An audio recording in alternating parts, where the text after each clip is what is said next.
right, this is Attorney Vincent Davis. This is The Secret, How to Fight CPS and Win. We're going to take a call right now from Florida. Henry from Florida, did you have a story to tell or a question to ask? Hear me? Loud and clear. All right. I'm a big fan. I've been wanting to get in contact. Yeah, I have questions, and I tried to, break them down into just a couple so we don't hit you with a whole bunch. And I'll save my story. I'd like for you to hear some of my story. I think I can do the questions without the story, and but I'd like to throw a little bit of the story at you, but I'll save it for after, there's time and. So I'm involved with CPS, and my child is in foster care. There's been some physical abuse, some mental abuse, and he's being kept from me. Okay. If I find a procedure or a rule in DCF's own procedural rules, how do I get them to honor it? The findings of the rule, or if there's a violation or a procedure in question, how can I properly show my lawful intent and remain appropriate? I'm not trying to, cause any problems, because we know what could come of this, but I'm Native American, and we haven't gotten they haven't gotten what they claim they need, and but I found a rule that says they are to, as soon as somebody mentions that the possibility is there, that the DCF in Florida, the rules that I read, I didn't get the year, maybe it changed, or maybe they're just pulling my leg, but it says that they are to honor it until they can prove otherwise. And they said there's no such rule. And so I just... Okay, well, let me try to answer that question now. To keep in mind, Miss Ani and I are California attorneys. We're not Florida attorneys. So the first thing I would tell you is check with a Florida attorney. But if you were in California, there's ways to challenge this whole ICWA, Indian Child Welfare Act issue. Miss Ani, tell us some of the things that you could do if you had a case in California and this came up. Well, for one, ICWA is a federal mandate. So it is going to apply pretty much the same to all states. Of course, we are not Florida attorneys, and a Florida attorney would be the one to consult. But absolutely, it is a thing. It is a law. And if you have Indian heritage, they are required to investigate and send out notices to whichever tribes you're claiming you may have a quantum of blood in. Most states require that the parent and the child be eligible to be enrolled members in the tribe. So it may, if you haven't identified a federally recognized tribe, that may be part of it. There are tribes that are not federally recognized that would not fall under ICWA. So I don't know quite enough. Well, I also read somewhere, because I kind of pay attention to detail, and it mentions some things about being domiciled. See, I used to be a member of the tribe, but they changed the census. But my son lived there with my mother, and they were both staying there, and I came to Florida. And he came down, and then he was removed from me. And when I told him that he lives on the reservation, they said, you can't do that. And regardless of being Native, that's where he lived. It wouldn't matter if it was California or somewhere else. I was trying to explain to him that now you're keeping us in Florida. We don't live here. And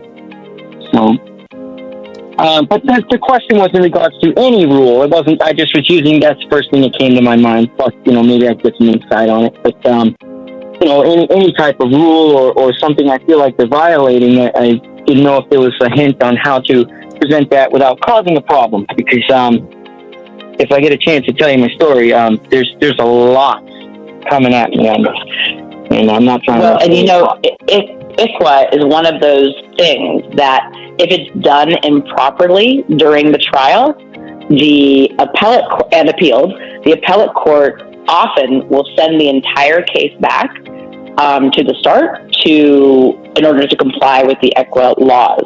So it could be that your matter would fall under that. I don't really have enough information for that, but certainly ICWA is a thing. It is a federal law and is something that the courts take very seriously. Okay, now the second question. Just try to move along for you. Is there an immediate motion to protect my son? And in other words, I've been dealing with this for a little over a year now, and I actually got my son a cell phone because he was calling me, and the mother was, there was drug issues. She was overdosing. Her mother committed suicide with drug overdose. Her sister did while she was pregnant, and she was currently using. And I've had full custody of my son. He's 11 since he was 10 years old. And there was a reason for that. And she never made any attempts to be a part of his life. And she was Baker acted, and then her sister helped her, and she moved 4 hours away. When the child was removed from me, I was hospitalized with a massive infection, and they took him. And they wouldn't let my brother or any family members come get him. They stopped it. They stopped it from happening instantaneously. And I didn't know where my son was for almost a week.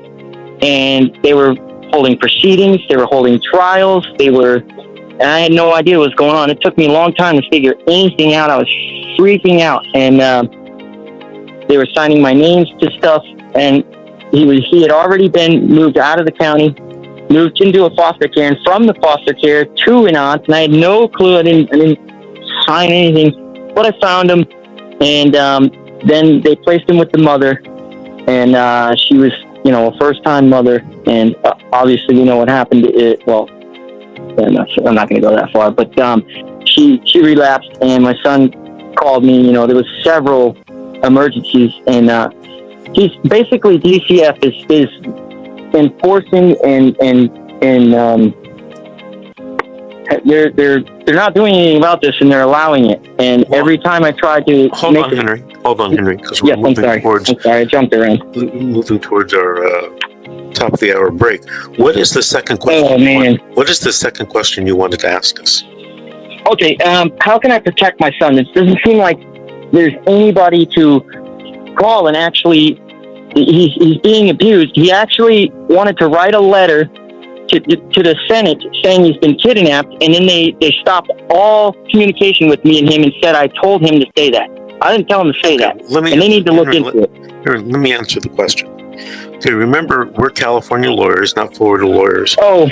In California, but the first thing I would do is talk to a Florida attorney, either the attorney you have now or the court-appointed attorney that you have. And if you don't like the court-appointed attorney, Florida probably has a provision like California to get a new court-appointed attorney. But that's a question that's unique to Florida, because if you were in California, I'm not sure that other than reporting it to the child abuse hotline or something like that, I don't think there's any motion you can do. Jennifer, if you were in California, do you think he could do anything by way of motion? Minute 15. Well, it's always possible to file a motion to modify, but I don't know what the new evidence would be to base that on. I really think that he should be working with a Florida-based attorney at this point. Mm-hmm. Right. Henry, okay. Do I have time? 1 minute. Henry, gotta go. I'm sorry, bro. Call me over the weekend at 888-888-6582. We'll go more in depth in your story on one-on-one. All right. I want to thank you for calling us and listening in Florida, and call us in about 3 or 4 weeks and give us an update on what's going on in your case. Okay. All right. We have to take our top of the hour break.